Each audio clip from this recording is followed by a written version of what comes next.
What's up everyone, Ryan McCulloch here with another Next Generation Music Sessions video. In today's video, I'm going to show all of you guitarists how to use triads and triad inversions to spice up your rhythm guitar playing. Coming up next.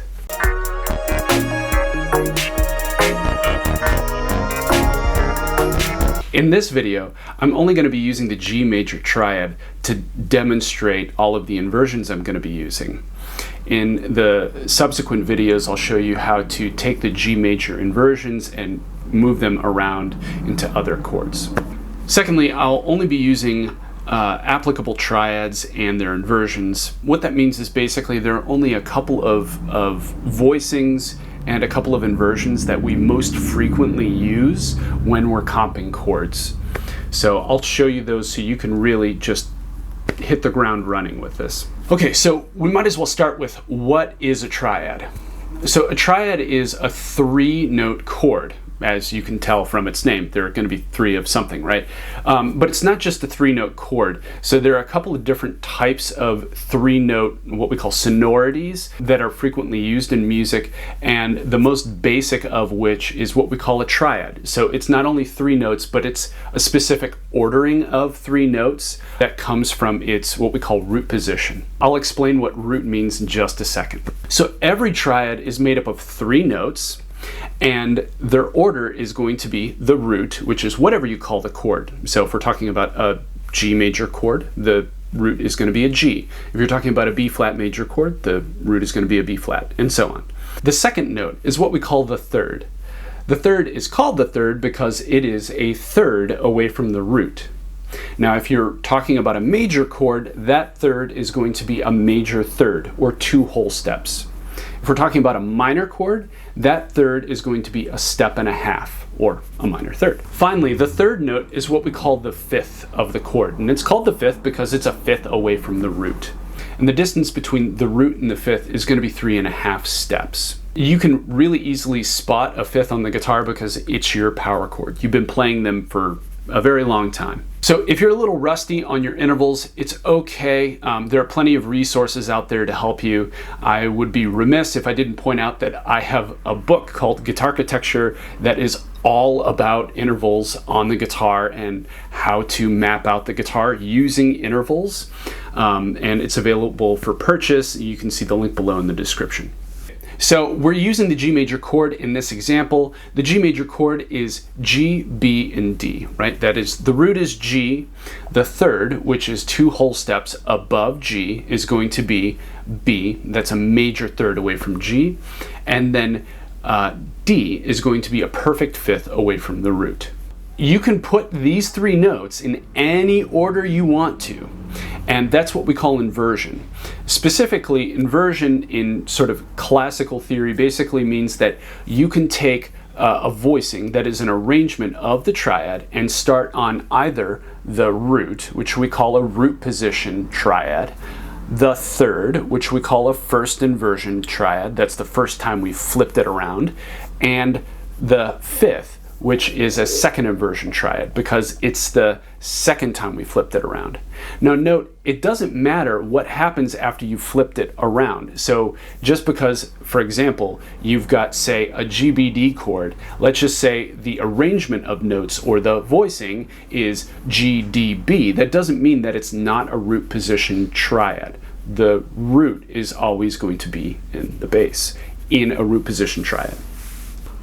Okay, so how do you know where to move which note to when you're just playing over one chord?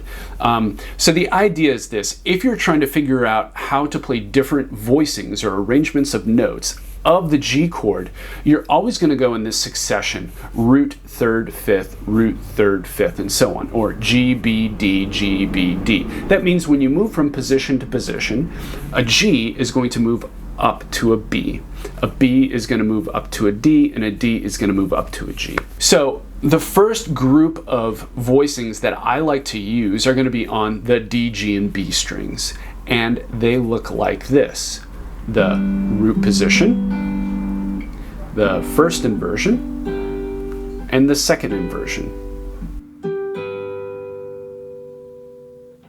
Now, These voicings are also what we call closed position voicings. Closed position voicings mean that you are playing all of the notes within a single octave. Okay, the next group of voicings that I like to use are on the top 3 strings. They look a little bit different. That is because of the tuning of the G and B strings. You have different arrangements or finger patterns, but they're pretty much the same thing, just on the top 3 strings. So your root position is going to look like this, your first inversion is going to look like this, and your second inversion is going to look like this. The last set of voicings that I like to use are called open position voicings because they span more than an octave. And they're going to be where you're playing the bass note on either your E or A string. So you can think about them almost like they're barred chords in a way. And in fact, the root position is very similar to a barred chord. You're just removing the octave. But the other 2 inversions are not. Your root position voicing is going to look like this. Your first inversion is going to look like this. And your second inversion is going to look like this.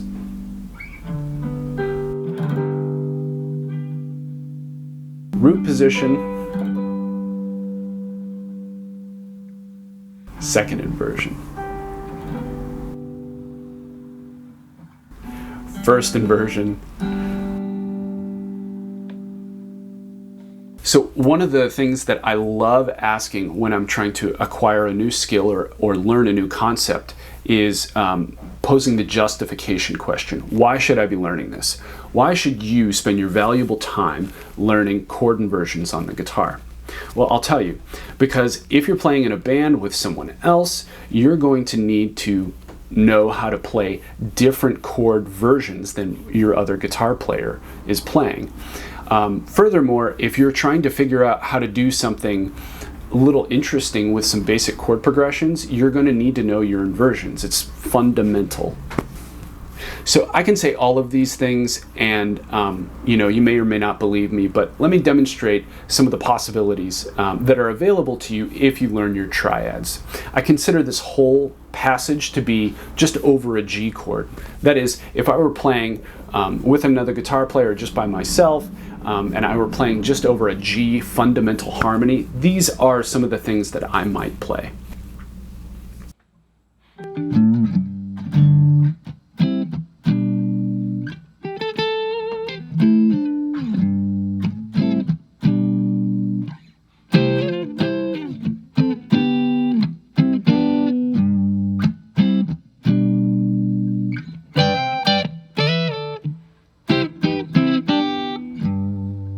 That's all for this video.